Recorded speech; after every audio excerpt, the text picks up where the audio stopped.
We are back just before 7 o'clock this morning following a huge headache for all airlines and all flights.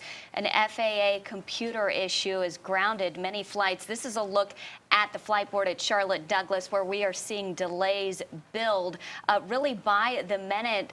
But we are seeing reports of hundreds of planes being kept on the ground because of this glitch. Yeah, this glitch has to do with the notice to air missions system, and this system is critical because it really alerts pilots and other personnel what the hazards are at different airports, and it shares critical information on any changes to procedures. So pilots can't get these updates, which are needed before they obviously are able to take off. And as we mentioned a while ago, and why this is early in the morning, which means this is going to create a massive domino effect. Yeah, so far more than 700 flights have been delayed into or out of the U.S., 90 canceled. This is a look at an empty runway here in Newark.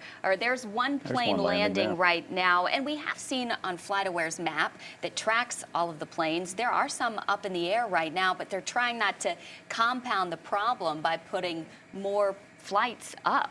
Listen, air traffic control is one of the most stressful jobs out there. I can't imagine what they are going through in the tower right now, trying to coordinate those that are already in the air and trying to stop all the ground traffic. So this is major news and a major headache as well. In a developing situation, we are waiting for updates from the FAA.